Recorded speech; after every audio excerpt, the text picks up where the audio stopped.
Morning, everybody. This is Brent Jeffries, VP, Field Operations, Safety Trainer with Beer Meters.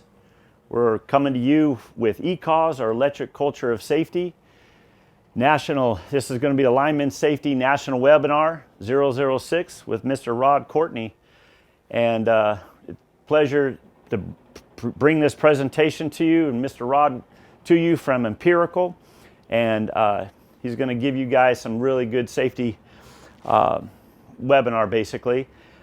We started ECOS, Electric Culture of Safety, several months ago, beginning of this year. And this is a line team that we're forming together, coming together as a line crew, a line team, where we're sharing. The guys are coming in and speaking. They're sharing their expertise, their safety, their knowledge freely. They're giving back. So this is incredible, and it's hard to believe that we're actually forming this team, but we are, and we're doing it as one group, one team. So it's pretty incredible. So Mr. Rod here today is going to talk about the 8 habits of a highly effective safety culture. Excited to bring you that. Next month, on August the 16th, is going to be Mr. Jim Vaughn. He's going to be coming. He's going to talk to you guys about meeting OSHA's demonstration requirements and personal protective grounding. And then we've got Jim Duncan. He's going to come in talking about interpersonal communication, September the 14th. So we're going to be bringing this to you every single month. Here's how you become a member of ECOS right here, register. And once you're registered, you're going to be getting these announcements pretty much weekly. And you're going to be able to ask for the recorded versions of these webinars and keep these forever with your safety archives for your line crews and share them. And we just ask you to just get this word out, because this is a one-of-a-kind movement here that we're bringing, and we're building a safety coalition. So get on board and share it. We've got speakers right now. We just got our June 2023 speaker for next year. So we are booked up with speakers every single month through until July of next year. So this is really incredible. A lot of excitement going on here. So we're just going to build on this day after day, month after month, just build on it. So anyways, I'm going to bring you Mr. Rod Courtney. Thank you very much. As he said, my name's Rod Courtney. I'm the Health, Safety, and Environmental Manager for a company called Ampirical. Before I get into it, first I want to thank Brent, and I want to thank Beer Meters and Electric Culture of Safety for having me here today and hosting this event. I've had the opportunity to watch a few of these live, and I'm going to tell you what, there's a lot of really, really good information that gets put out here. So a little bit about myself first. I started my career in the United States military. I was an Army combat medic, and I was assigned to the 24th Infantry Division at Fort Stewart. I spent 8 years in the military. When I got out, I decided ultimately to go into occupational health and safety, and I've been doing this ever since. So I've never been anything other than a safety professional. The medic is the safety guy for the Army. Go figure. I was doing it back then and didn't even know what I was doing, but I was. So this is all I've ever done. Ultimately, about 18 years ago, I started writing a book. And the book is now being published. It should have been out in June. Now it's going to be out in July. And the title of that book is, just like this presentation, The 8 Habits of a Highly Effective Safety Culture. And we're going to get into that in depth here in just a few minutes. But I wanted to share with you, I'm also a board member for the Utility Safety and Ops Leadership Network. And for those of you that don't know, the USOLN, we certify all CUSPs. So if you are a certified utility safety professional, or if you want to be a certified utility safety professional, go to usoln.org. You can send your application in there. And once you're approved, you can sit through all the training. They have lots and lots of training stuff. They do test prep. There's a lot of really good stuff there. And then you sit for the exam. And the good thing about the CUSP is that it is specifically designed for utilities. It's not, nothing against the Board of Certified Safety Professionals. I have certs from there as well. But the BCSP is very broad. It's all construction or all occupations, right? Whereas the CUSP is specifically designed for utilities only. And I sit on the board for the USOLN, which certifies that. After I wrote the book, my company Ampirical last year won an award from EHS Today, and it's as one of America's safest companies, which was a great honor for us. And because I used the habits that we're going to talk about today to develop the program at Ampirical, after which I was named, or I was inducted into Who's Who in America, which was a huge honor. But all of that was based off the fact that we at Ampirical were able to develop a safety culture that is, I'll say, different. So we're going to get into this now. So the first thing is this: what is a habit? You know, I mean, everybody probably knows the definition, but the Webster says it's a settled tendency or usual manner of behavior. So it's just what you normally do, right? It's just something that you do on a normal basis. It becomes a habit, right?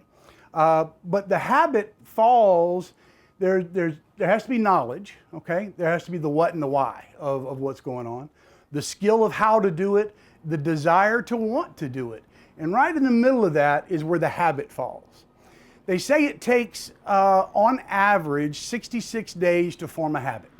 So if you do something, anything, for 66 consecutive days, more times than not, it becomes a habit from there. So now, how can you take safety, which is what we're here to talk about, and make that a culture? Well, first of all, you have to have good procedures. That's kind of a gimme, right? That's obvious. But you have to have leadership. Number two, you have to have leadership who interacts with the employees and quickly resolves the hazards. Now, I like to say enthusiastically interact with the employees. If your leadership is out on the job sites and they're out talking about production and quality and cost and schedule and everything but safety, you're sending the wrong message.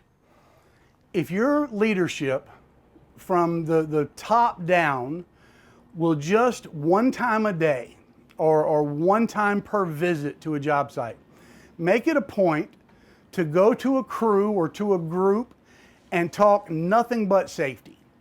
Because when that leader approaches the crew, what do they expect to hear from them? You know, what do they think they're going to hear? Well, if I show up on the job, of course, I'm there to talk about safety, and they know that.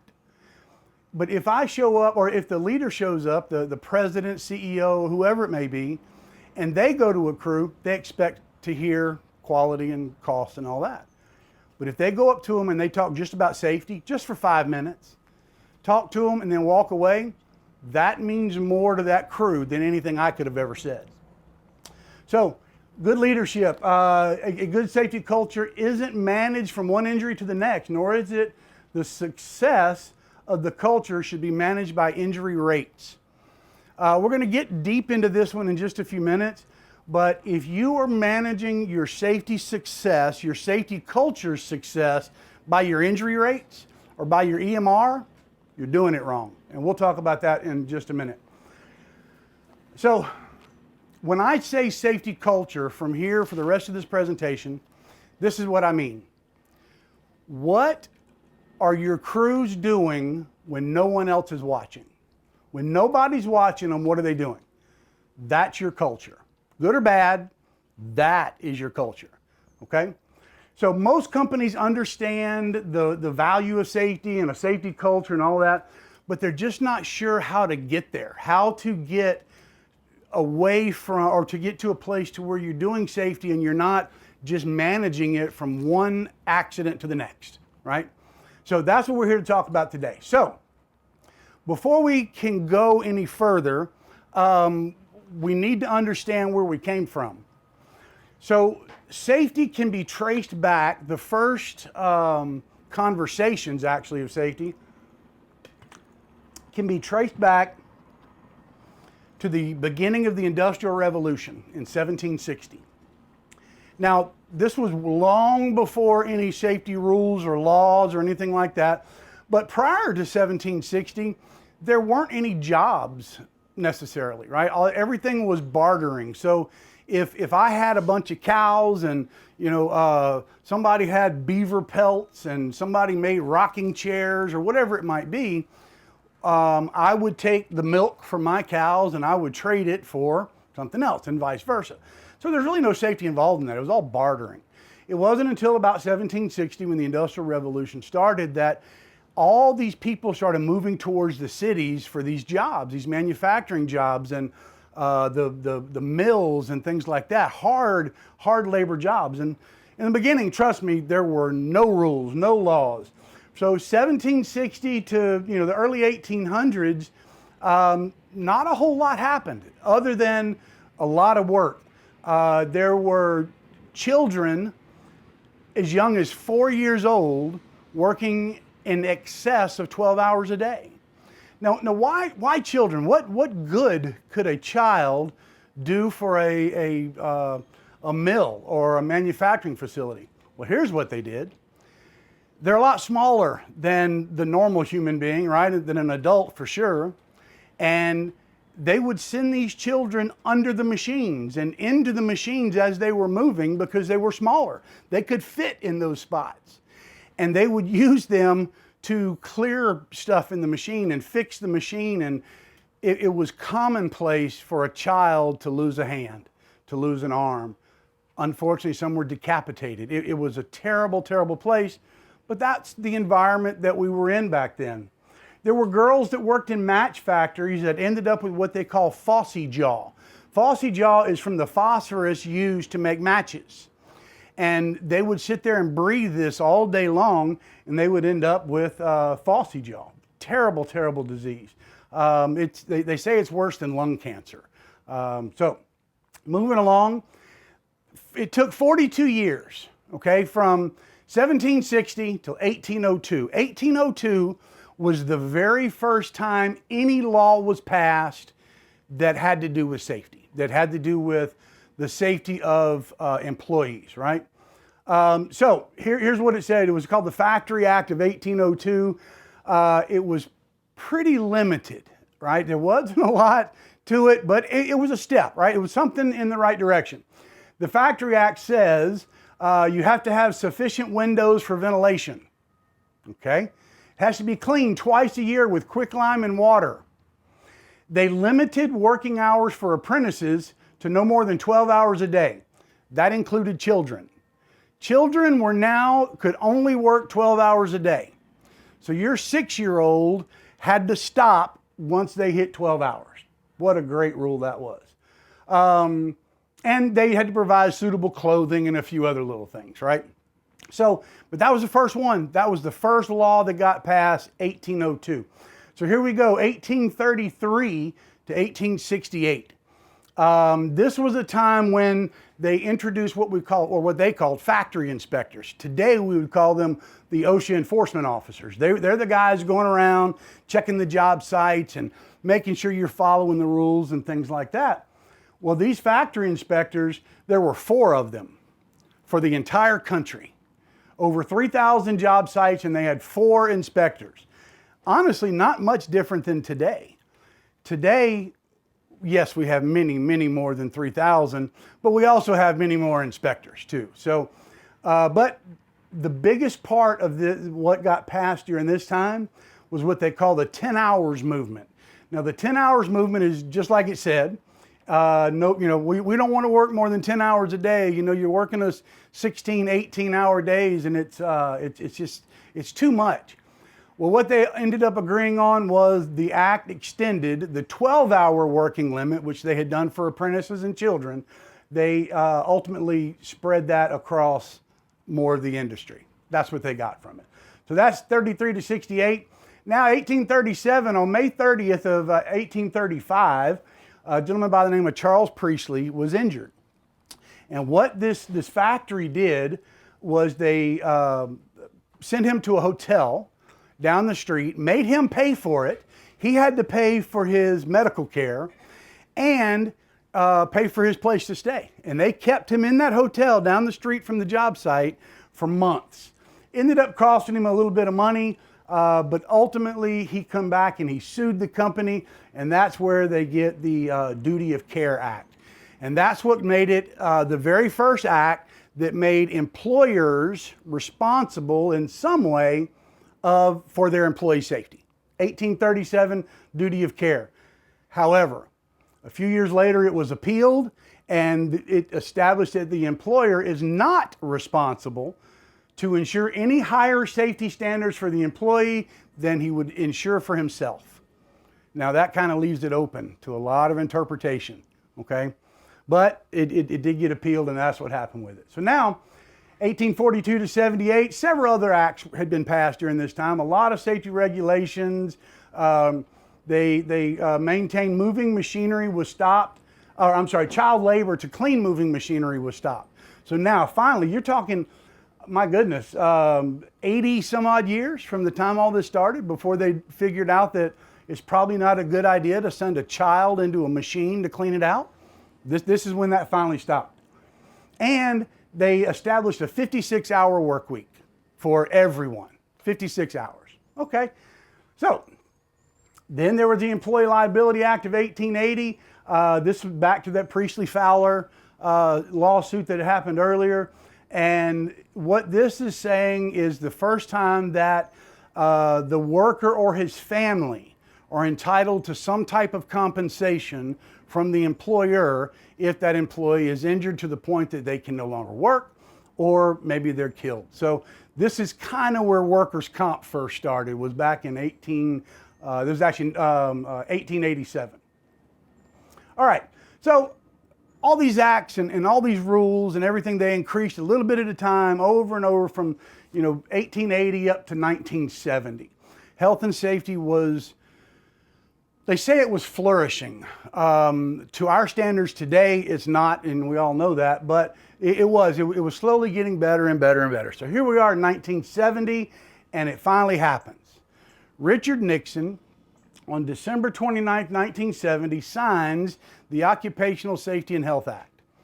The OSHA Act, or the Occupational Safety and Health Act, also known as the William Steiger Act, which are two employees that really fought hard to get these regulations in place. Then on April 28, 1971, that is when OSHA started. So OSHA was made official on April 28, 1971. So I want you guys to think about something for a minute. This is not a political statement, by the way. This is just a fact. We just went through a time in our country where our country was divided down the middle, worse than I've ever seen it in my life. What happened was the presidential administration said they were going to make it a law that everyone, if you were an employer with 100 or more employees, your employees shall be vaccinated, or they will fine you. Now, if they're not vaccinated, they would, you can be tested, right? Tested periodically, once a week or so. Do you all remember what that did to our country? You know what happened there. And I want you to imagine this.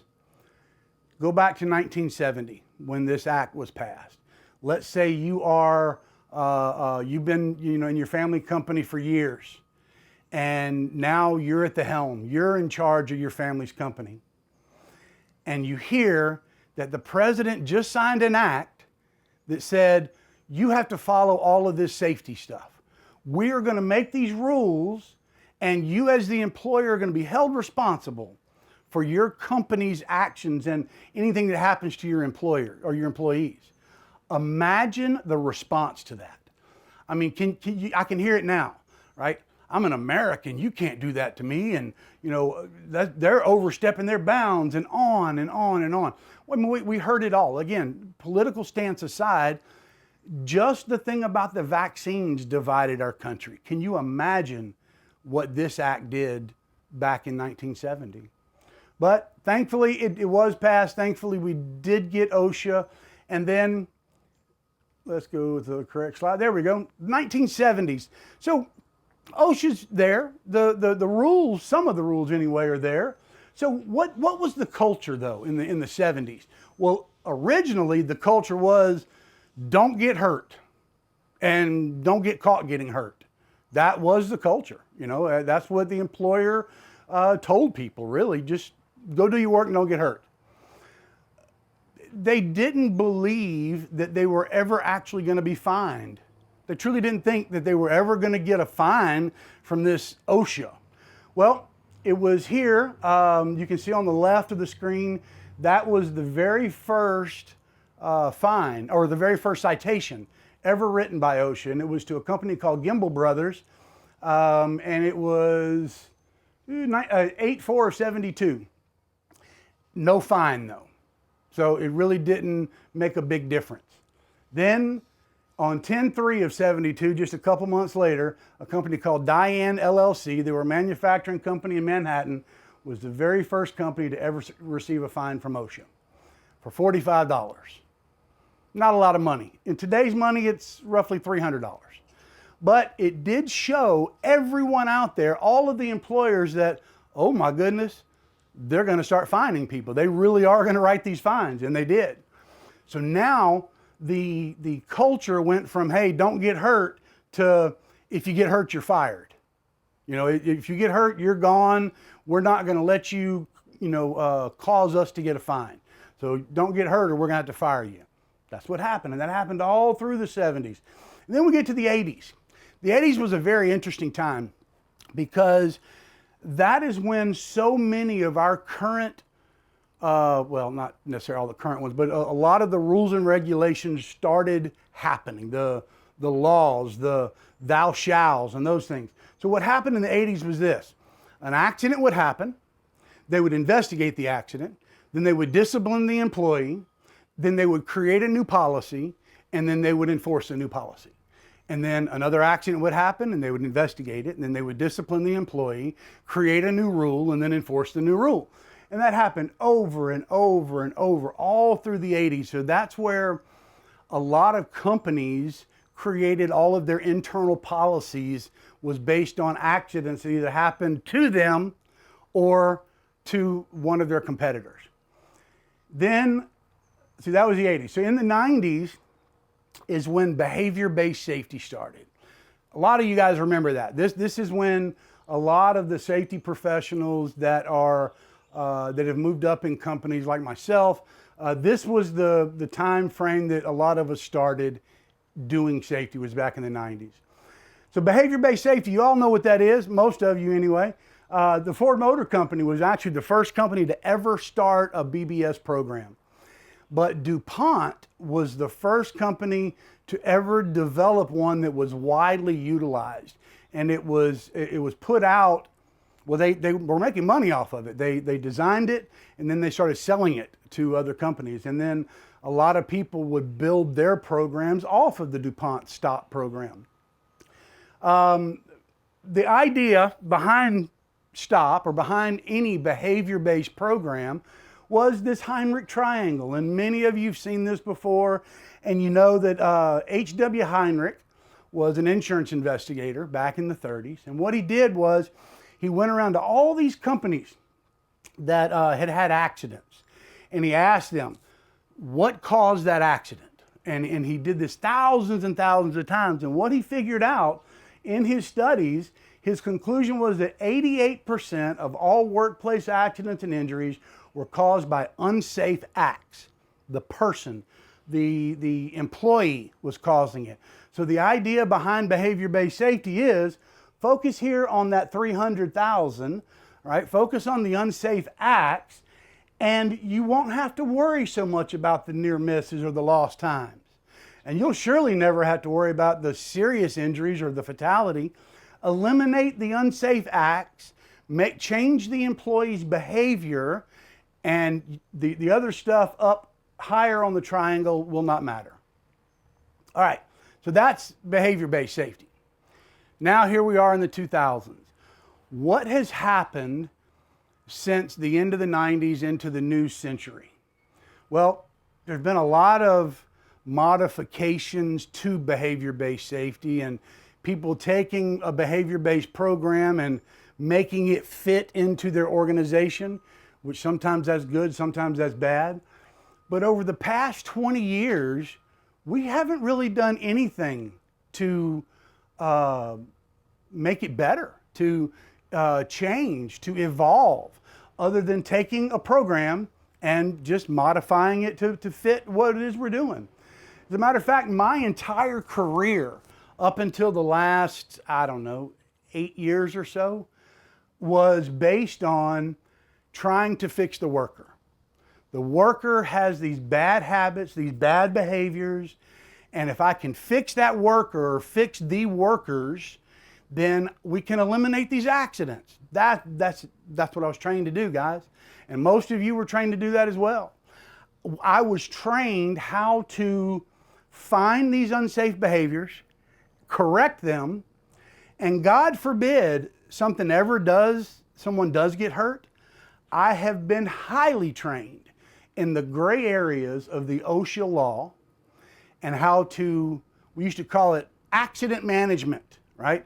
That meant manage that accident, go to the doctor with them and tell the doctor, don't give him a prescription, doc. If you give him a prescription, that makes it recordable.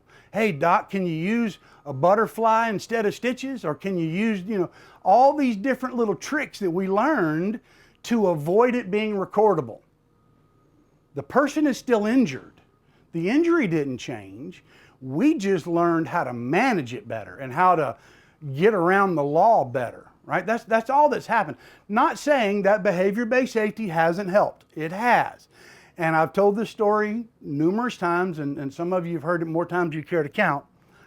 I was actually kicked out of a Facebook group, okay? Because I made a comment. It's a safety professional group, right? This is a group of safety professionals.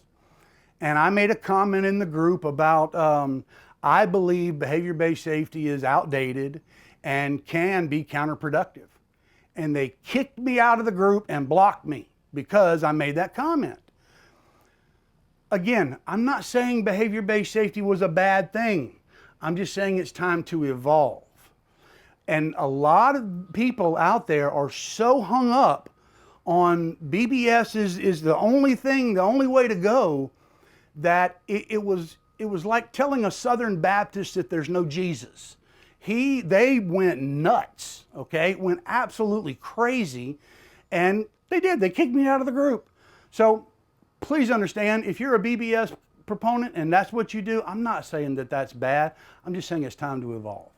But again, remember the idea of BBS was focus on the bottom of that triangle. Remember? Here it is again. So we're going to focus on the bottom of the triangle. Remember, we're on the unsafe acts. And we're going to eliminate as many unsafe acts as we can, and then we won't have to worry about the near misses, lost time, serious, and fatalities. So that started in the early 90s, okay? And you can see right here, this was the early 90s, and 8.9 was in 1992, or shortly before 92, was the average incident rate in all industries across the United States. 8.9 was average. Since behavior-based safety has started, look what happened. It's almost a 45-degree slant for the next almost 20 years. So we've gone from an 8.9 to, actually I think it's a little lower than 2.8 now. I think it's like a 2.5. But I mean, look at that. That is great results. But what was the idea? Remember, the idea was if you focus here, you don't have to worry about that fatality. You don't have to worry about the significant injury and the fatalities. How did that work out? Well, here's another graph for you. 1992 in the United States, 6,217 employees were killed. In 2018, 5,250 were killed. Actually, in 2019, that number went back up into the low 6,000s again. But my point is that, look, that's almost a straight line. Yeah, don't get me wrong. We've done fantastic at reducing those cut hands and the broken fingers and the twisted ankles and all of that stuff. We've done great. Some of it is case management again. Remember, we learned ways around it, so there is a percentage that is that. But we have honestly made things safer, and I truly believe that with, looking at and modifying behaviors. However, it did not do what we thought it was going to do. If you go back to 1930s, early 30s, when H.W. Heinrich was doing his investigations and he was doing his research. What was going on in our country back in the early 30s, 32 specifically? That was during the Great Depression. I mean, most of you don't remember that, I know, but you read about it in history. So imagine this. You're an employee for a company, and some insurance investigator comes in and says, hey, Mr. Supervisor, how did this accident happen? Whose fault was it, this accident that happened, you know, last month or 6 months ago, whatever? What do you think they told him? You think they said, oh, it was the company's fault? Of course not. Oh, it was the supervisor's fault. Nope. They didn't say that, I'm telling you.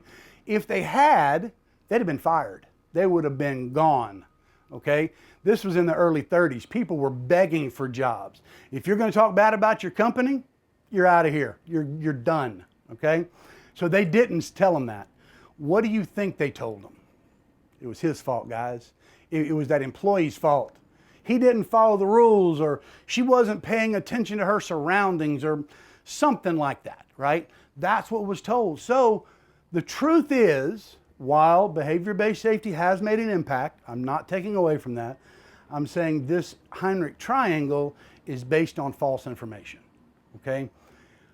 There is no way that 88% of all those respondents that told him it was the employee's fault could have possibly been true. It's just not possible. So let's move on. I believe it is time for a paradigm shift in our industry. And I'm talking specifically the utility industry right now. However, this goes for all safety, all right, in any industry. First of all, a paradigm shift is just another way of seeing something, okay? Webster's dictionary says it's a fundamental change in approach or underlying assumptions. That's what a paradigm shift is. You've been seeing something a certain way, you know, for so long. It's time to take that focus and let's look over here. Maybe there's something different. Maybe there's something better. Maybe not, but a paradigm shift is just a complete different way of looking at things. And if we're going to take our safety programs, if we're going to take our cultures to another level, we have to have a paradigm shift first. We just have to. All right, so I have a question. And Brent, you're still here, so I want to ask you this. How often do you challenge your own beliefs? Now, I'm not talking about your values. If you're a Christian, or if you're a, whatever your value structures are in your life. I'm not talking about those.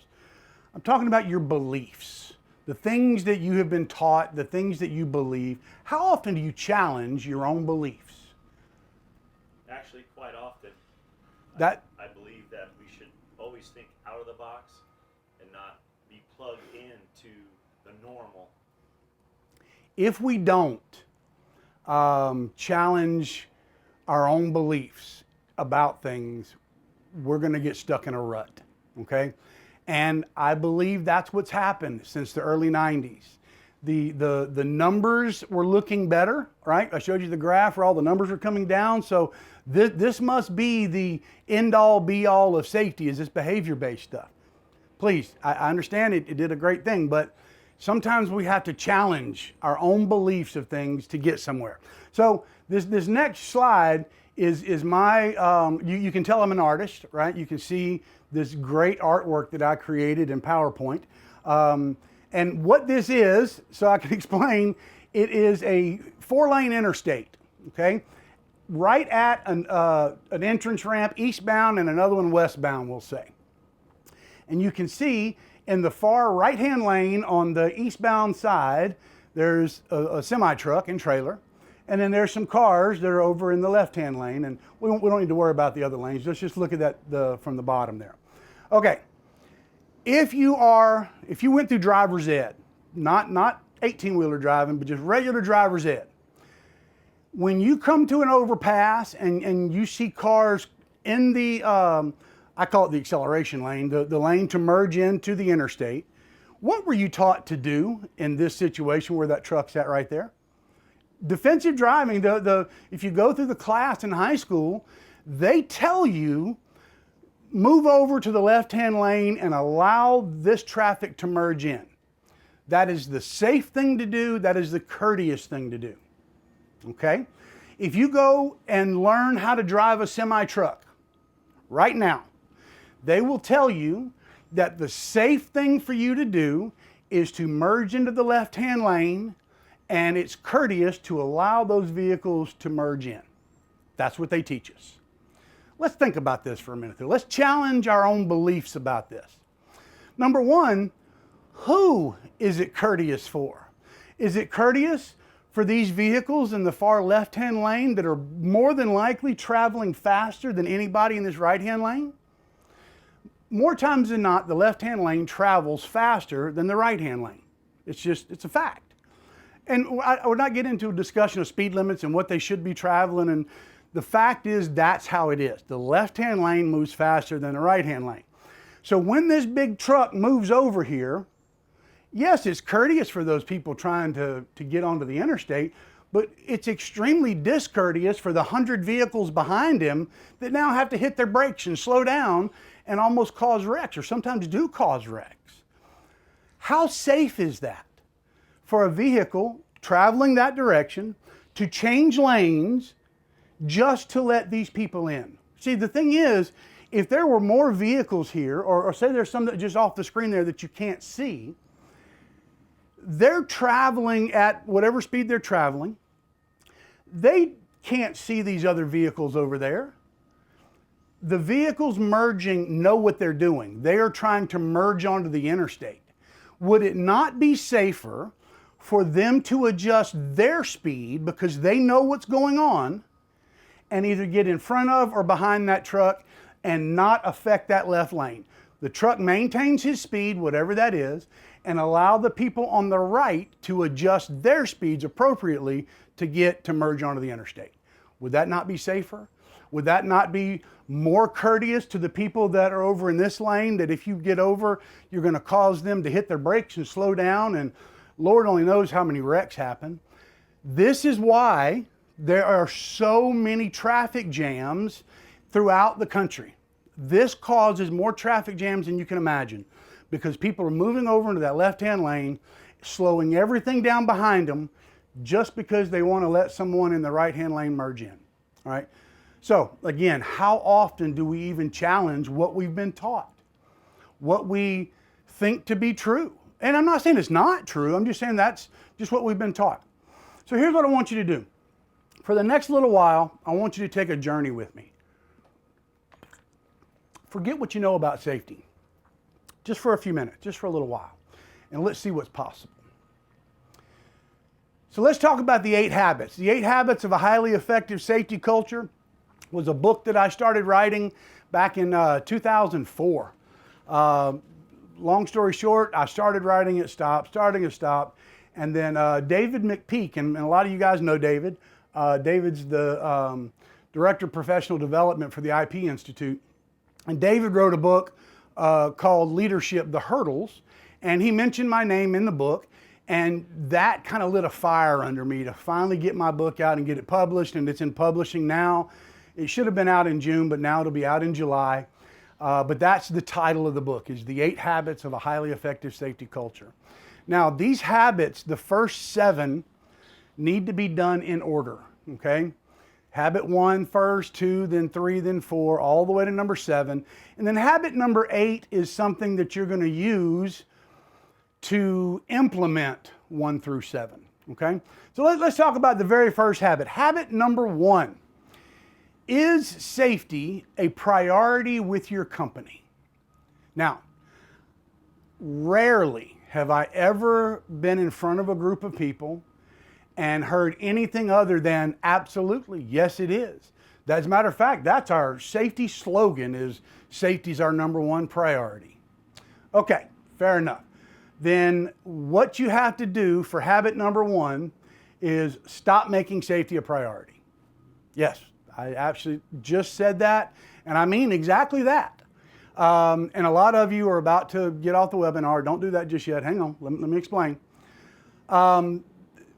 safety is one of those things. All right, let me do it this way. So Brent, we're here in the metropolis of Blythewood, South Carolina right now. How far do you live from this training facility here? About 35-minute drive. 35-minute drive. Okay. So, and you had to be here this morning at 7:30? 6. Okay. So what time did you set your alarm back where you live to be here for 6 o'clock? 4:15. Whoa, wait a minute, 4:15, 5:15. You gave yourself an hour and 45 minutes to make a 35-minute drive. Yes. My guess is it was probably because of reasons like I want to take a shower, I want to brush my teeth, I want to have some breakfast. Some of you guys like to go work out in the mornings. I want to watch the news. Maybe there's traffic. There's all these things, right, that you want to accomplish before you leave in the morning. Those are priorities. See, I'm one of those guys that drink a lot of coffee, okay? When I was in the military, it was wake up, feet hit the ground, start moving, and I hated it. I hated it then, I hate it now. I like to wake up slowly with coffee. And when I say with coffee, I'm talking about a lot of caffeine, okay? Because in order to get me up and motivated, I drink almost a pot of coffee before I get in the shower in the morning, right? So actually by the time I made it here, I'd had 2 big cups of coffee and 1 shot of espresso. And I'm telling you, Brent, I was able to hear colors, okay? I wired when I got here, but that's what I do. That's my priority. I want to wake up slow, drink my coffee, take my shower, and then head off to work from there. That's what I choose to do. And everybody watching this right now, you have your own version of that, whatever that might be. So let's say, Brent, that you needed to be here for 6 o'clock, and let's say this. We started shooting this at 9 today. So let's just say that you had to be here for 9 instead of that. But you need to be here because you're part of this presentation. And if you're not here at 9 o'clock, you're going to hold everything up. Okay? So you got to be here for 9.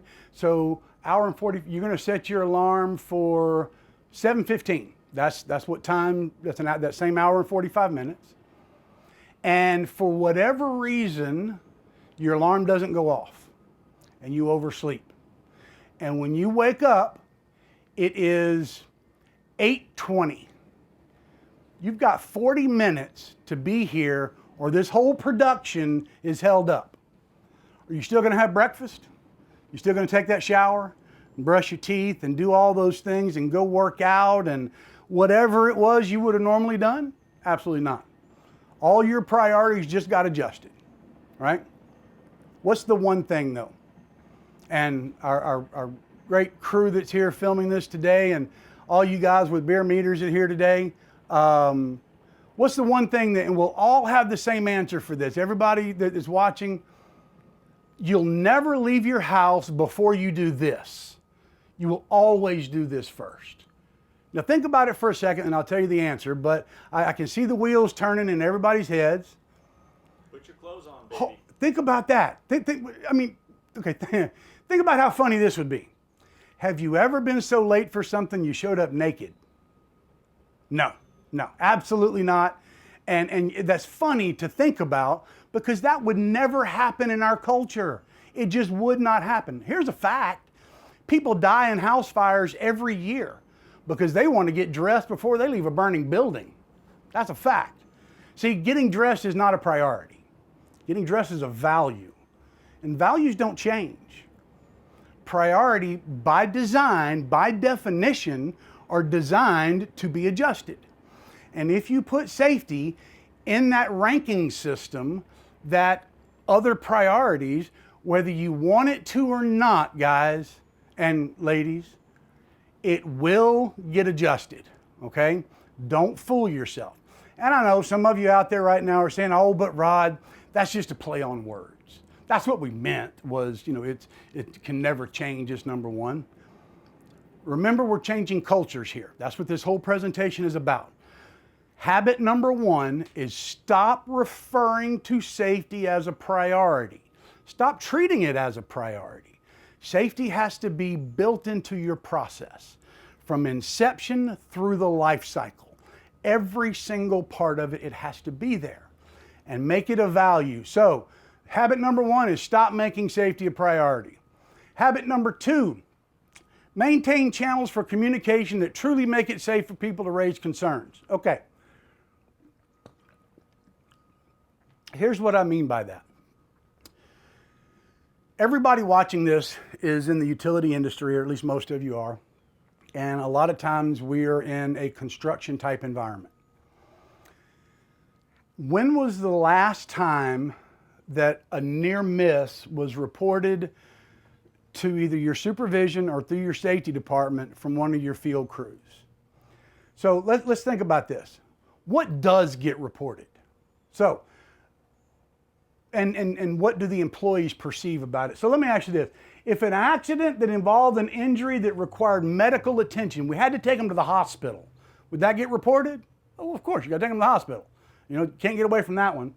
What about an accident that only required a first aid? Do all those get reported? Maybe, right? Depending on how much blood there was, depending on how bad the cut is, or you know how hard he hit his head against the machine, whatever. That one's an iffy one, maybe, maybe not. What about accidents involving injury that doesn't require any care at all? You think those are all getting reported to you? What about a near miss or a near hit?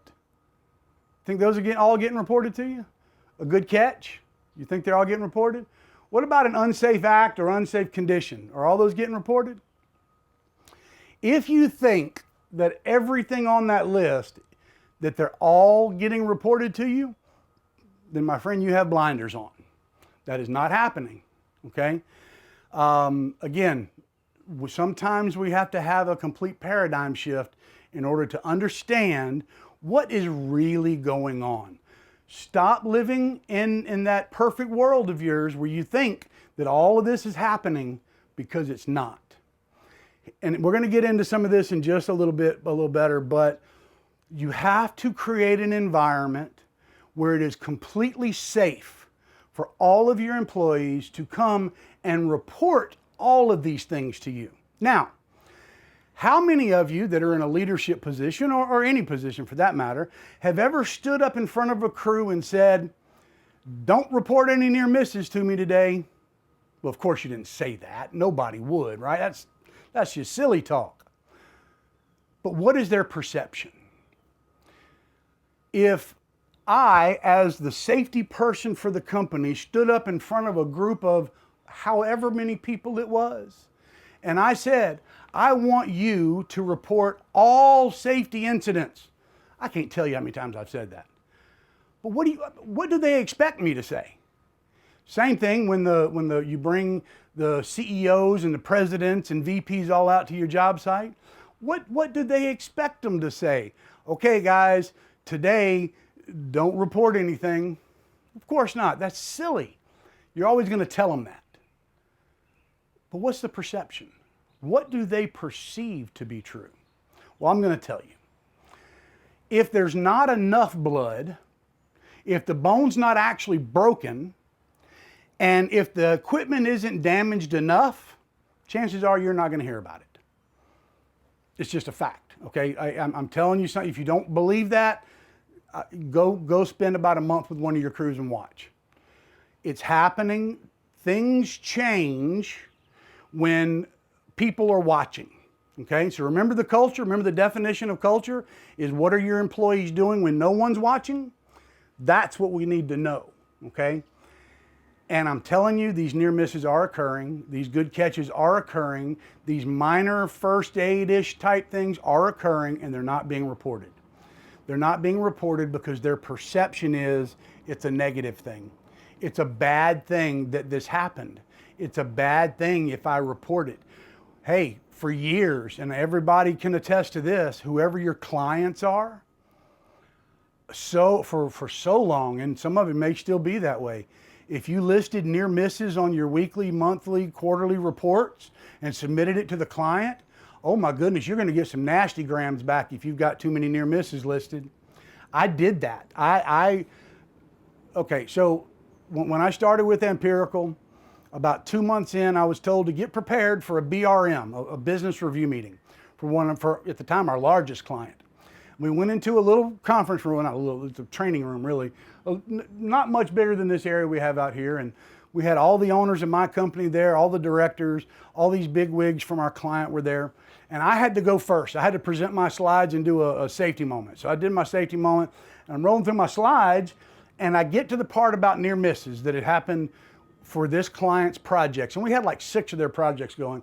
And I want to say one site had, I don't know, 3 near misses or something for that quarter. And I heard someone in the back go, you know, you could hear them. They were not happy that we had 3 near misses. And now understand, I've only been with this company 2 months. And the owners of the company, of my company, are sitting right there. And I turned around and my boss happened to be standing in the back of the room and said, "Hey, James, do me a favor, turn that light on for a second." And you should have seen the deer in the headlights look that I got from the owners of my company. Oh my God, what is this safety guy about to say? And I explained to them this. If you think that that 3 is a large number, next quarter you're going to be shocked because that number is about to go up. What do you mean? More near misses? We're going to have more? Oh, that's a bad thing. No. If you get them to report this stuff, let me show you what happens. And I didn't have this presentation built yet, so I just had to tell them this. But imagine this. Let's hypothetically say that we can have a complete paradigm shift to where employees believe that reporting of near misses and reporting of good catches and reporting of the minor things is celebrated. It's a good thing, okay? And they really know that we truly want it. So you can see the graph here, and we'll say week number 1 is when we had the paradigm shift. We've had 0 near misses reported to that date. All right. Now let's just use hand injuries as an example. During that next week period of time, everybody changes their mindset instantly and we start reporting them all. And we get a whole lot of stuff and we're tracking it all, and we see a lot of wrong gloves and improper wearing of gloves or no gloves or hand in pinch points, and we see a lot of those types of things. Well, when we put that into our system and we graph it, you can see this hand injury line start to shoot up. And when you see that hand injury line go up, you're about to have a hand injury. I don't know where and I don't know when, but I promise you, if you don't take some action, you're about to have a hand injury. So now, because you can see that, because they've reported all that information to you and you've been properly tracking it, you can see it before it ever happens. You can literally see into the future. Now you start doing things. You start sending out safety messages about hand injuries. You bring new gloves to the job site. Hang up posters around the job site, showing, hand injuries or whatever it is, the leading indicators that work for you, whatever that might be. You start implementing all that. 1 week later, what happens? That number dives right back down again. You just avoided a hand injury. And you were able to do all of that because you made it safe for your employees to report these things. So paradigm shift 1 is reporting of near misses should be celebrated. All right. This is the second habit, but the first paradigm shift we're going to talk about. Now, habit number 3, this is a simple one. I'm going to get through this one quick. Safety needs to be the responsibility of operations. Okay? I didn't say run by operations. I didn't say the safety professionals should answer to operations necessarily. That's up to your company.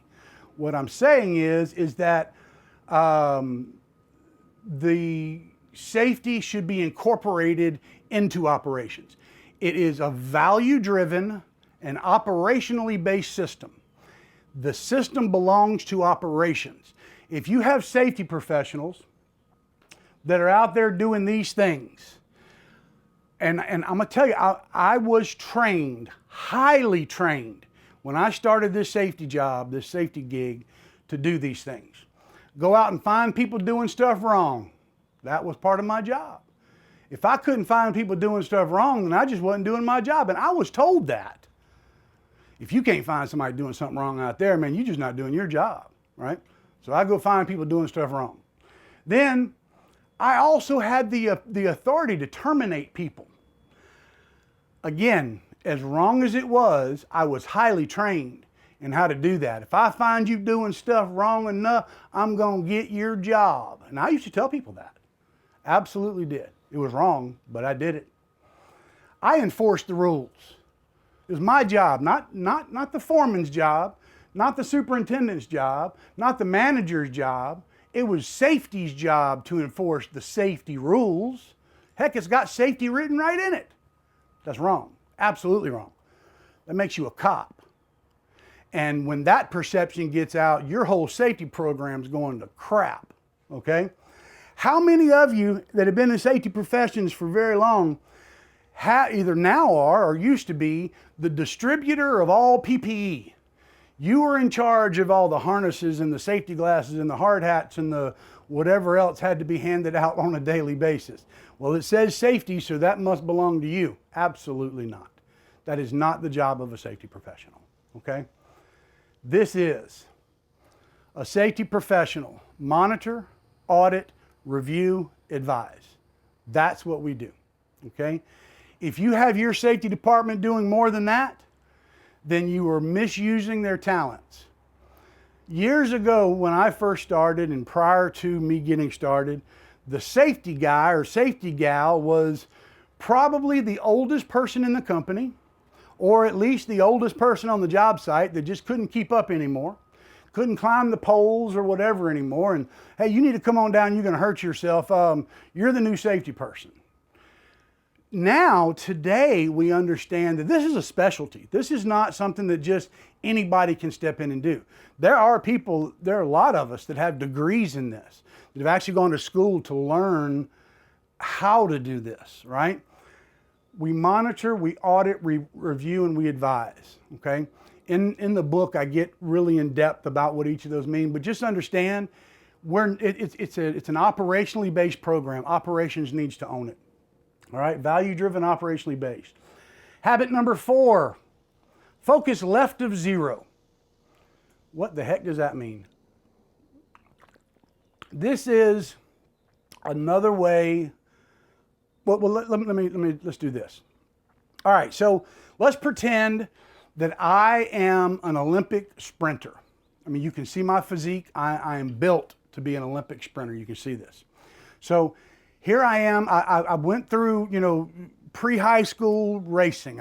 In high school, I was, all-American, state champ, all of this. I go to college on a scholarship. I break every record at the school. I'm in the NCAA finals. I am a runner, okay? And now I finally make it to the Olympic. I'm on the Olympic team. And I am about to do my my very first 100-meter sprint. And I've been waiting for this my whole life. And I'm down in the blocks. I got my hands down. I got my feet ready. They're ready to go. Where am I focused right now? A lot of people will say you're focused on the sound of that gun going off. Some people will say you're focused on the people next to you. Some people will say you're focused on the finish line. No. Truth is, if you ask a professional runner, they'll tell you they're focused 10 meters past that finish line. So, when you look at left of zero, if you try to get to zero, and this is where you're trying to get to, and that's what you're focused on, that's where you're going to stop. If you're focused on an end point and you're running, instinctively you will slow down 1 or 2 steps before you get there. Now, do this very, very carefully, and please don't hurt yourself when you do it. But the next time you go up a flight of stairs, don't just slowly walk up the stairs. Use the handrail like you're supposed to and kind of trot a little bit up the stairs. Watch what happens. Where do you slow down? 2 steps before the top. Every time. If you are a runner, if you're a racer, wherever you're focused, you are going to slow down right before you get there. So you need to focus left of zero. Focus on the other side of that finish line, we'll call it, okay? This is what you need to be focused on. This is another way of saying focus on the leading indicators, not the lagging indicators, okay? It's just another way of saying the same thing. but this you can visually see that, okay? So the lagging indicators are the safety violations and the OSHA numbers and the EMRs and the accidents and things that have already happened, things you have no control of. Now, what are things that you do have control of? You know, the JSAs, human performance tools, near-miss reporting, you know, all of this stuff you can control. So, for you safety professionals listening right now, I'm going to ask you a question. How many times in your career have you been told you need to focus on the leading indicators and not the lagging indicators? Y'all been told that, right? Well, I have, I know. Can anybody tell me what the heck that even means? Now, I don't mean what are leading indicators. We can all name a bunch of those. How am I supposed to focus on leading indicators when I'm graded on the lagging indicators? What are you graded on? Your OSHA recordable rates, your EMRs, that's what you get graded on. If those go up too high, clients don't want anything to do with you. Put some of those numbers into the different Avedas and ISNets and all those other systems and watch what happens. Put too many in and see what grade you get. You will lose work if your numbers are too high. It's a fact. So then how in the world can I focus here when this is what I'm graded on? Let me show you. So we've all been told to focus on the leading indicators, right? Here's how we can do it. Remember this graph from a minute ago where I said if we have that paradigm shift right here, and then we start having all these, you know, hand injury type things reported, not an actual injury, but, you know, the things that you see out there that have to do with hand injuries. You get all the near misses, right? And good catches. You get them reported, and then you take action. If you have implemented those first 3 habits, this is habit number 4. If you've implemented those first 3, then you've made it safe for them to report this stuff, remember? And once you get here, there's your leading indicators. That's how you focus on a leading indicator. But you have to get the other stuff reported first. And now you can focus on putting out leading indicators, get that information out to the groups, and watch that number fall again. So for those of you that have been told you need to focus on the leading indicators, not lagging indicators, your whole career, the reason we haven't been able to do it is because of the perception from the employees in the field that it is not a good idea to report every near miss. If someone sees it, someone important enough sees it, well, I have to report it. Those are the only ones getting reported more times than not. You have to change that culture. You have to have a complete paradigm shift, and so does every one of your employees. And one of the biggest questions I get from this presentation is, how the heck do we do that? I don't know with your company. I know what worked with mine.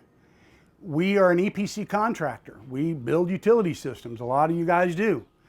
We were able to incentivize the reporting of near misses. And when employees when we started it off, it took a little while for them to build trust, but when they started seeing us giving away $10 and $25 gift cards in the mornings because you reported the best near miss or maybe the only near miss or whatever from the day before or the week before, people were like, oh, wait a minute. I want a $10 gift card to McDonald's. The next time that something almost happens to me, I'm going to report it. Now, you do need to make sure they're actual near misses or they're actual things that happen, because people will try to, you know, report fake stuff to get the free $10. But you will still investigate, and we're going to get to that in just a second as well. But that, my friends, is how you focus on leading indicators, not lagging indicators. So now let's move to habit number 5, and this is one of my favorite ones. Habit number 5, stop managing people. So here's a quote, and this is a quote from me. You cannot manage people. You manage situations, but you lead people. Now you can lead them in the right direction or the wrong direction, but I promise you, you're leading them, okay? Situations get managed. People are led. Now, Health and safety performance is a reflection of corporate culture, and senior leadership influences that culture more than any other group. Remember I told you before about have your leadership enthusiastically support safety? Have them go out into the field and at least once while they're out there, just spend 5 minutes with one group of people and only talk about safety and then walk away. Because when you do that, it sends a message. A lot more than if I go out and talk about it. They expect to hear safety from me. So you need to have a safety, yet have leadership that leads health and safety with enthusiasm. So leadership books. Here are 3 books if you are into reading that I highly recommend on leadership. The first 2 were written by 2 Navy SEALs, and the third one was also by SEALs, but there's 3 excellent, excellent leadership books. Extreme Ownership, The Dichotomy of Leadership, and Team of Teams. If you want to learn more about being a good leader, those are some books that I highly recommend. All right. I'm going the wrong way. Let's go this way. There we go. Okay, so when we start talking about leadership, if you talk to the Navy SEALs, everybody's heard of SEAL Team 6, right? So SEAL Team 6 is the all-star team for the Navy SEALs. And the only way you can get to SEAL Team 6 is for your peers to vote you in, okay? You cannot be assigned to SEAL Team 6. You have to be invited, okay? And then you have to try out. And then if you make it through that part, then you're interviewed. And only the people that make it through that are accepted. So it's the all-star team. So how do they get chosen? All right, here's what they say. They'll draw a graph. They put trust down here, performance over here. Now, performance and trust are pretty similar in this case, but what they say is, this side over here is I would trust you with my life. This one down here is I would trust you with my bank account and my wife. Okay, so that's the difference. But I mean, they are different, but they're very similar. So here in this bottom corner is the low performer, low trust. Nobody wants that person on their team, right? So we can absolutely X that one out. This one up here is the high performer, high trust. Well, everybody wants that person on their team. He's a rock star, right? What about this person here? High performance, low trust. Who would want that person on their team? Well, let me tell you something. That is what we call a toxic leader, all right? There are more bad leaders out there than there are good leaders, okay? And if you don't, I'm not saying you have to agree with that comment. I'm stating it in my experience as a fact. From the military all the way through my career in safety, with every company I've worked for, all the sites I've worked on, there are more bad leaders than there are good leaders. If you want to be a better leader, you need to accept that you have fault, that you're not perfect, and try to learn. Learning is something that you have to try to do. So, do not be this person. Do not be the high performer, low trust. As a matter of fact, in the SEAL teams, they would rather have a low performance, high trust, because there's still a job they could do. They can find something for them to do. It might be rear security. It might be driving a Humvee, right? They can find something for that person to do because they're still there, right? They can be trusted. So that is how Navy SEALs get graded right there. And if they're in the wrong boxes when it's over, they don't make the team. All right. Good leaders are rare, bad leaders are common. So here are there's 15 different ones. I'm not going to read them all for you, but you can see them. And obviously this presentation is available for you.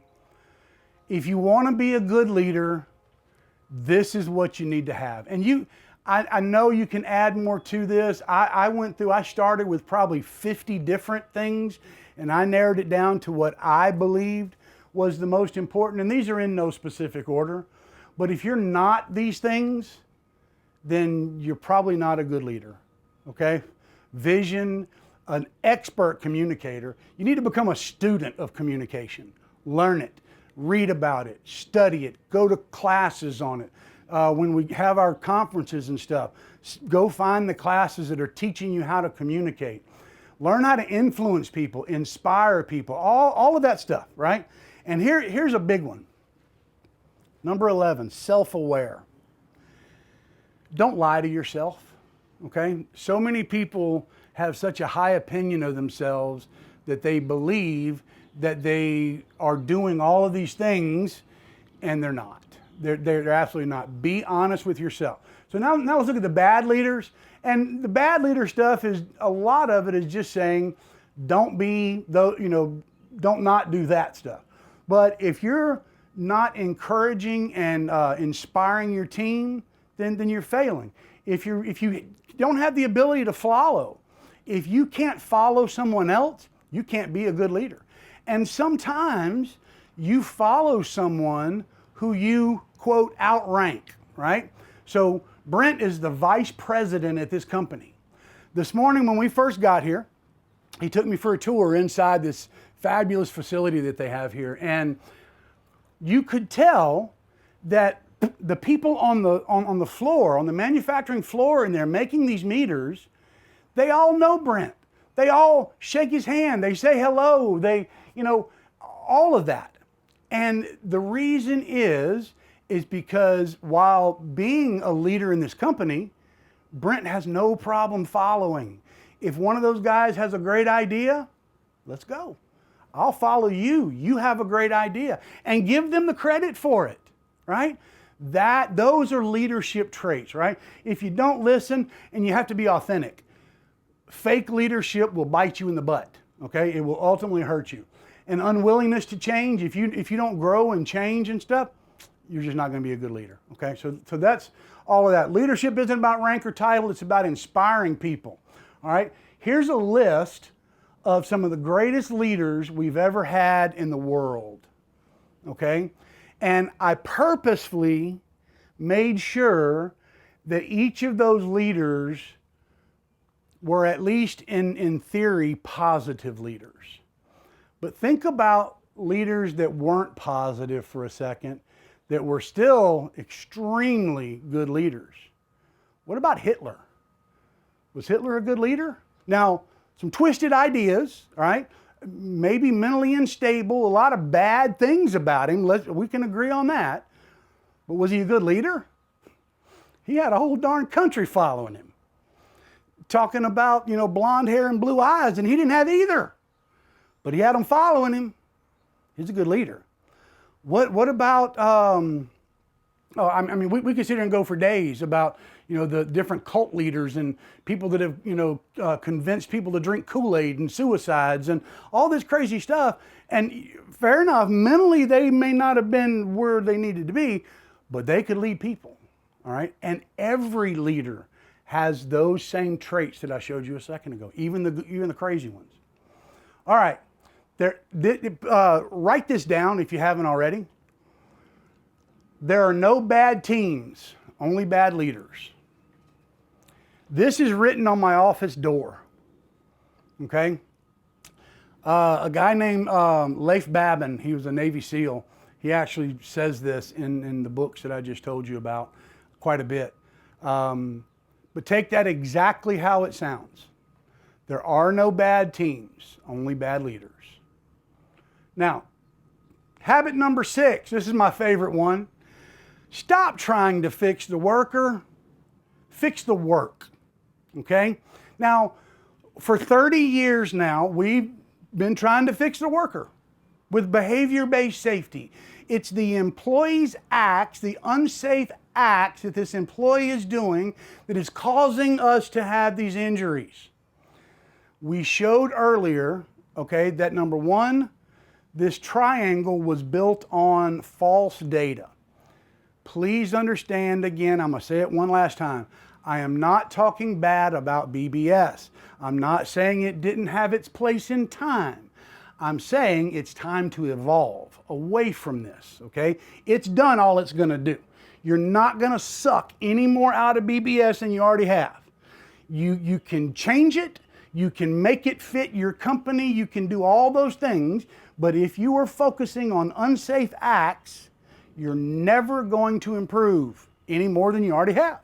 Okay? That's where it is. Now, we spent 30 years doing that. We've gone as far as we can with it. The next evolution is a human performance approach to safety. Here we go. So habit 6, stop trying to fix the worker. Let's fix the work instead. Let's make the work safe enough for the employee to fail safely. They're gonna fail. We know this. As a matter of fact, that's predictable. So here are, and there are, in the book, I list, I don't know, 25 or 26 different principles of human performance. And these are the 5 that I chose.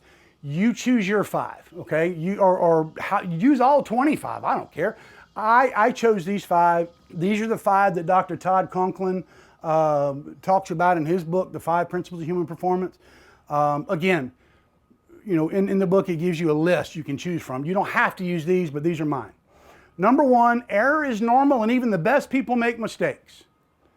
You will never, ever stop errors. It's not going to happen. It's a fact that, and there's a lot of studies, and I've seen numbers from far left, far out, all kind of crazy numbers, but roughly on average, people are going to make about 5 errors per hour. Now, field workers, believe it or not, tend to make less errors than those of us working in an office. All right? So, Brent, have you sent at least 1 email or 1 text today? Yes. How many times did you hit the backspace button? A few. Quite a few. Were those not errors? They were. They were. And you were able to fix it most of the time. That's what the backspace button does. It corrects an error.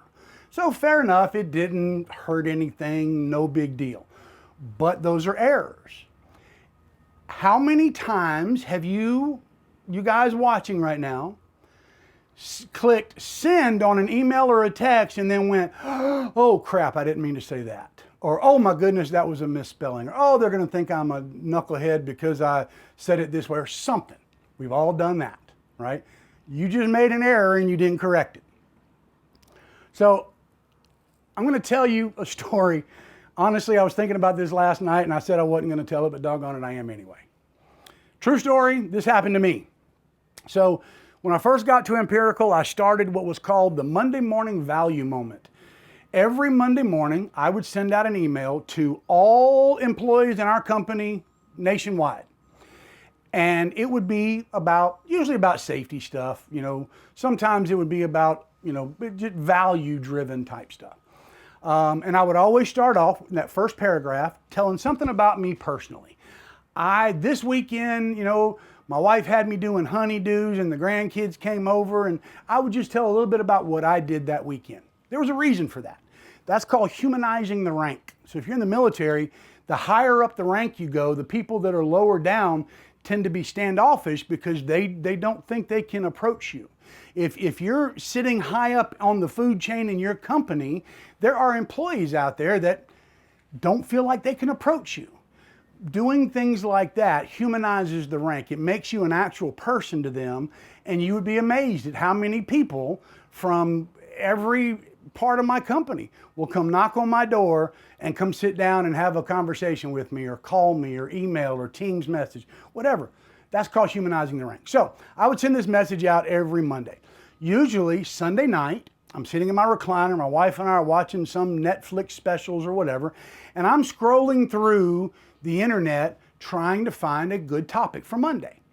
And then usually what I'll do is I'll find it, okay, there's a good one, and I'll hyperlink it and send it to myself in email. That way the next morning when I get in around 7 o'clock, I can go find this article, copy and paste it, and make it look all nice and stuff, and then make it into a good safety topic, type my little part at the top, send it out to 300 plus employees.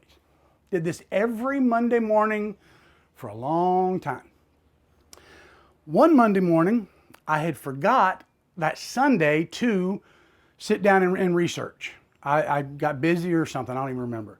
So Monday at my calendar tells me at 7:45, hey, at 8 o'clock you have to send this out. I'm like, oh my goodness, I forgot. So I get online and I'm trying to find something. Oh no, I already talked about that. And I find an article, And the article was talking about children in your household and how to make things safe for children in the house.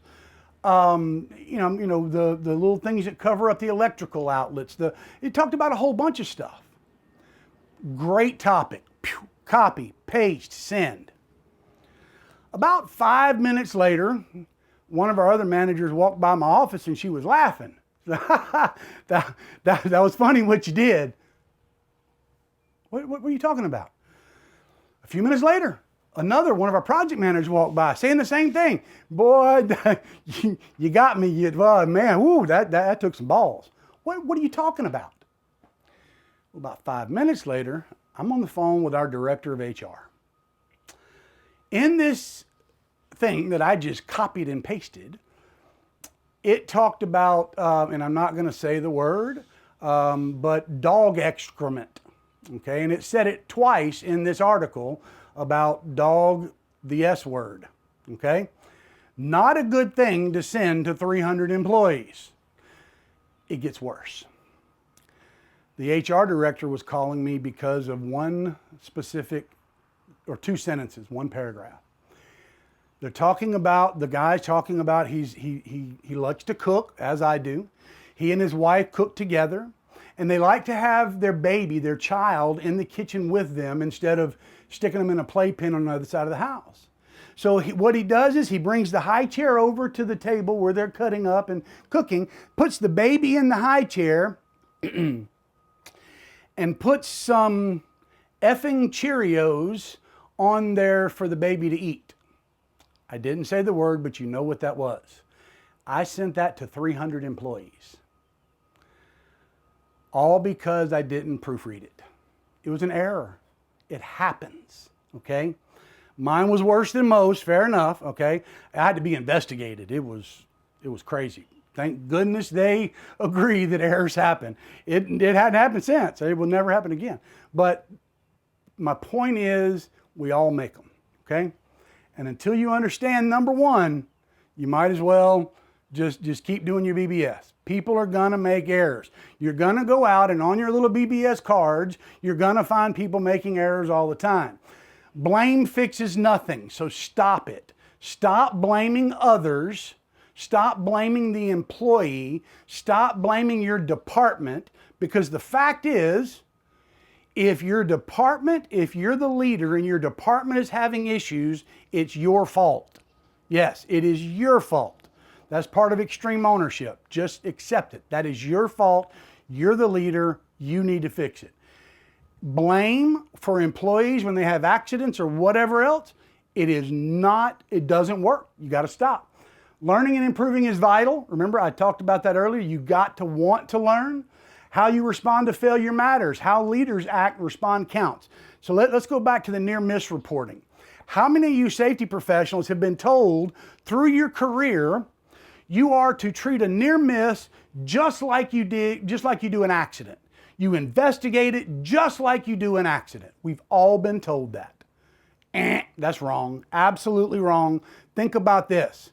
All right, so Brent is over here with his crew and he has a near miss. I don't know, whatever it was.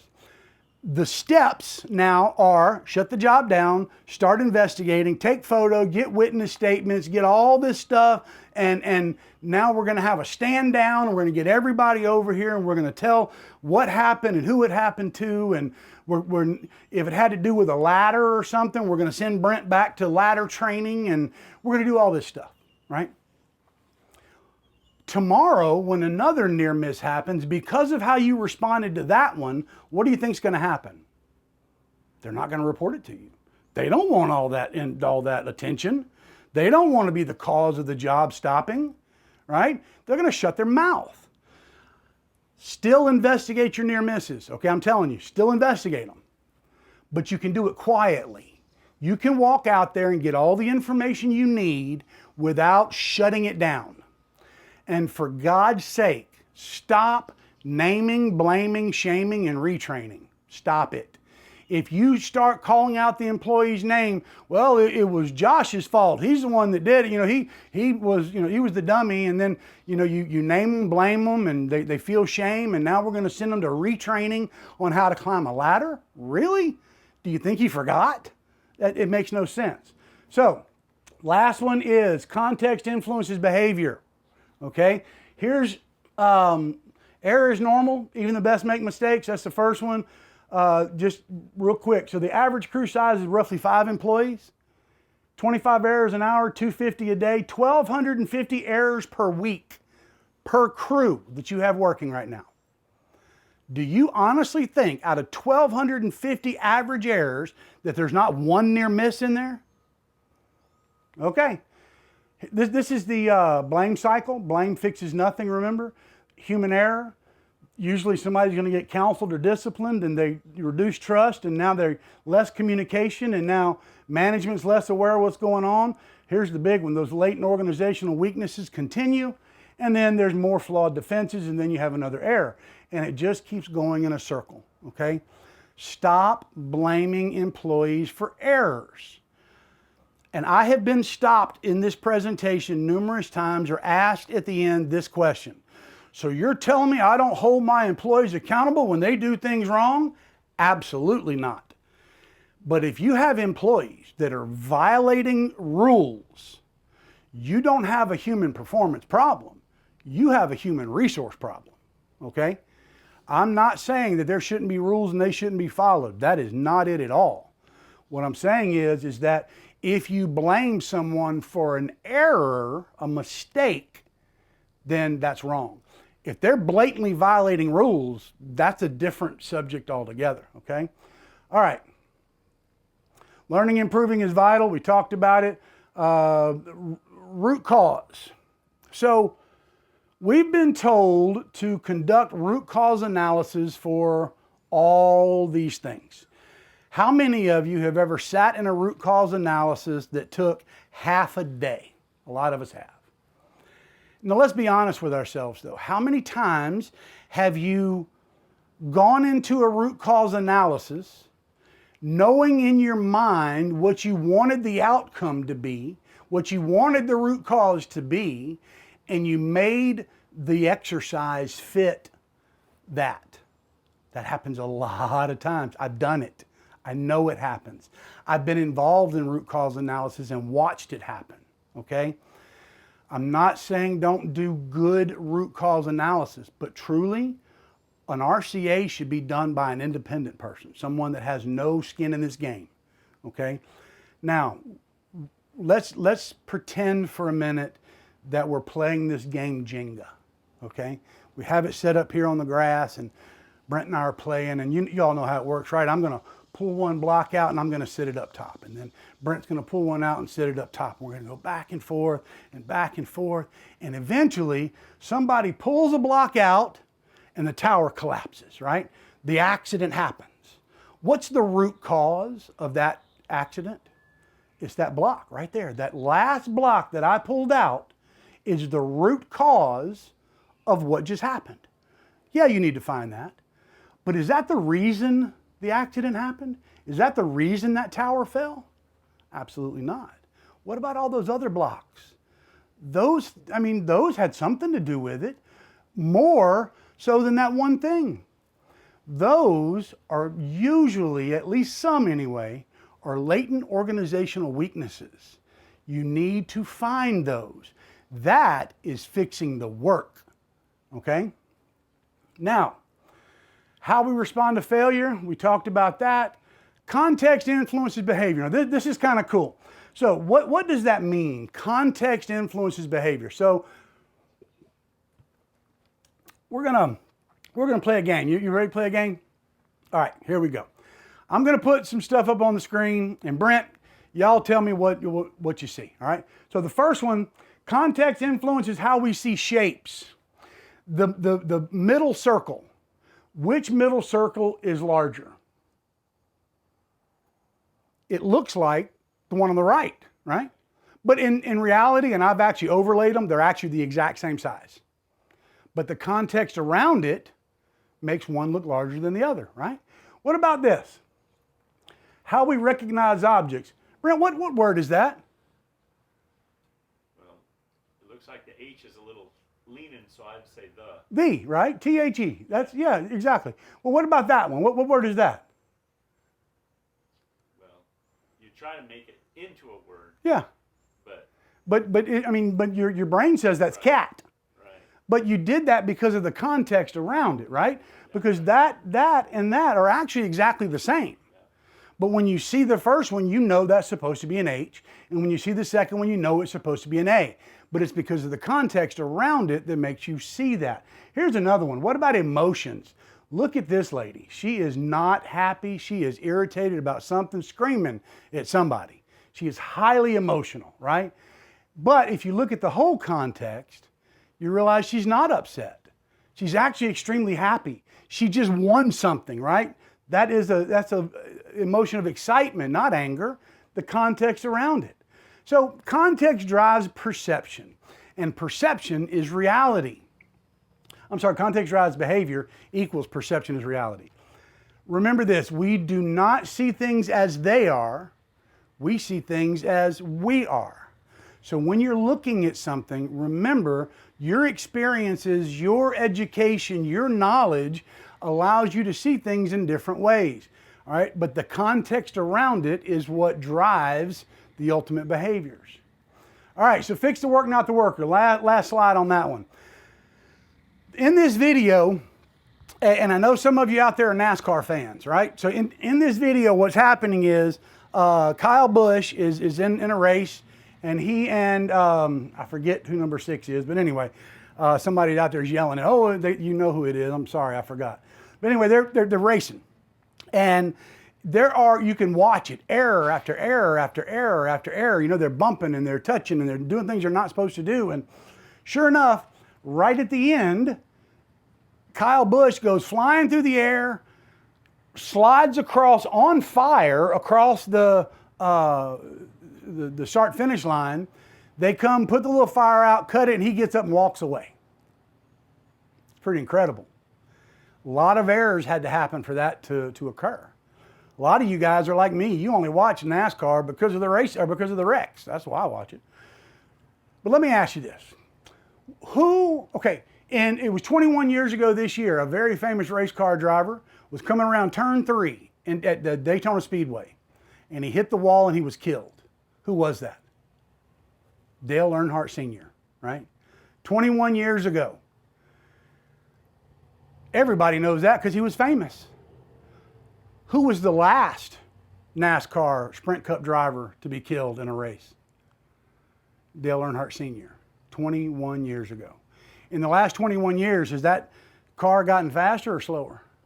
Have the tracks, you know, what's happened? What changed? Did they change the drivers? No. Did they teach them new stuff? No. They made the environment safer for them. Those cars are, you know, the braces in the cars that hold their heads back, the walls around the track, they fixed the work, not the worker. Imagine if that was an accident on your job site. Poor Kyle Busch right there would have to go back to driving class, right? That's what we do to our employees. How much sense does that make? It doesn't. If something has changed, yes, they need retraining, but in a normal environment like that, most of the time that's just punishment. Okay, so stop naming, blaming, shaming, retraining. All right, here we go. Always remember this. Workers are not the problem, they're the problem solver. We do not constrain workers in order to create safety. We ask workers what they need to do the work safely, reliably, and productively. Safety does not prevent bad things from happening. Safety ensures that good things happen. And here's the one that kind of ties all that together, and this is very important. Safety is not the absence of accidents. Safety is the presence of capacity. Have you ever been on a job site or had a company that went X number of days or months or whatever with no accidents? Most of us have. But were they working safe the whole time? Probably not. They were probably just not reporting stuff, or they were hiding stuff, or I promise you they weren't working safe the whole time, okay? So do not gauge safety based on the lack of accidents, because that doesn't mean you're doing it safe. It's the presence of capacity. Now, safety's not, okay, this is the same thing. So build your systems and your processes so that it is safe for an employee to fail. Human error is not a cause of failure. Human error is the effect or the symptom of a deeper trouble, okay? To learn more and more about this, you'll need to read more, you'll need to study more. I have a book coming out. I'm not saying you have to buy that one. There are others out there as well. Todd Conklin has some great ones. Sid Decker has some great ones. Shane Bush has. There's a bunch of them out there, okay? I took mine and combined a bunch of my personal experiences and knowledge and used a lot of the stuff these guys, their scientific stuff that they've come up with, and put it all into one place. But you can find this information out there all over the place. All right, we're getting close to the end. Find the sticky, stop the sift. Habit number 7. What does that mean? All right, the significant injuries and fatalities and potential significant injuries, fatalities. Remember I showed you earlier that while we've stopped or slowed down the recordable accidents on that graph, the fatalities are staying the same, almost identical for the last 20 years. This is where that comes in, okay? So we need to focus on the SIFs and PSIFs, significant injury fatality or potential significant injury fatality. All right, so same graph I showed you earlier where fatalities are pretty much a straight line. There were 5,333 fatal work accidents in 2019. All right, so that's 18, 5250, it went up another 2%. So it's actually gone up in 2019. Every 99 minutes a worker died. But the recordable rate kept coming down. So here's what sticky is. Sticky is stuff that can kill you. Research has been done that said what actually kills a person is energy. Energy is what ultimately severely injures or kills a person. So the idea behind this wheel is not to create more work or more paperwork or any of that. All this is a memory jog, okay? Print this out. This is free for you to use. Take it, use it. I'll send it to you. Send me an email, whatever. Make your own. The idea is at the end of a JSA, when your crew does a JSA, the last thing they do is just ask the questions. Hey guys, have we considered every mechanical form of energy? Yes or no? All right, good. Electrical, pressure, temperature, work your way all the way around to motion. Just ask the question, that's it. Have we considered all types of gravity in this? Oh no, we forgot that hole over there, whatever, right? Somebody may notice something. If you can say you've accounted for all types of energy, then you just made it safe for your employees to fail. I'm not saying they're not going to still make errors. They're not going to possibly have a near miss, but they're not going to die, okay? Account for the different types of energy and you will reduce those SIFs and PSIFs, okay? Last habit, and this one's actually, like I said earlier, is to help you to implement the other 7.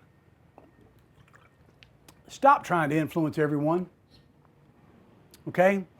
If you're trying to implement these things, whether it's on a job site or a company or in a region or whatever, if you try to influence everyone, you're going to ultimately influence no one, okay? Here's a fact. Every group of people, whether it's a crew, a company, a family, a group of friends, whatever, every group has a mascot. The mascot is the person that everybody else listens to, okay? You can find them, you can sit back and watch a group of people for a little while and you can figure out who the mascot is of that group. When you're trying to implement all of these other 7 things, if you try to force feed any of this to your company, you're going to fail. You have to start at habit number 1. Remember, it's going to take about 66 days to happen. And then go 2, 3, 4, and work your way down the list, using number 8 throughout. If you try to force feed this to your company or to a crew, it will fail. So go find the mascots. Convince the mascot of habit number 1 and let them convince everyone else. It works. Same thing with 2, 3, 4, and so on. And the mascots may change, okay, depending on the subject matter. So be very strategic when you do this, but get out there and find your mascots. And this, the next few slides is going back to learning how to communicate. I told you earlier, become a student of communication. Learn how to properly communicate. So when you find that mascot, properly communicate the information to them so that they understand the why behind everything, and then let them convince the rest of the people of what the change needs to be. With your direction, of course, okay? But guys, that is all of the 7 habits, or the 8 habits. So in closing, here they all are. One last time for you. There's all 8 habits. The book itself will be out in July.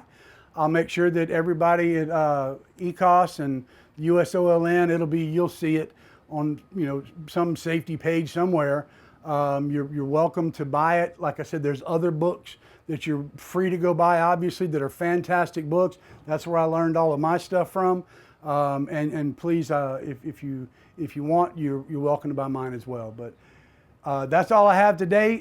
Thank you so much, everybody. Thanks again to Beer Meters for having us here, and to ECOS for letting us be a part of this, and to this great group of people that are here filming it. Guys, thank you very much for your time. I appreciate it.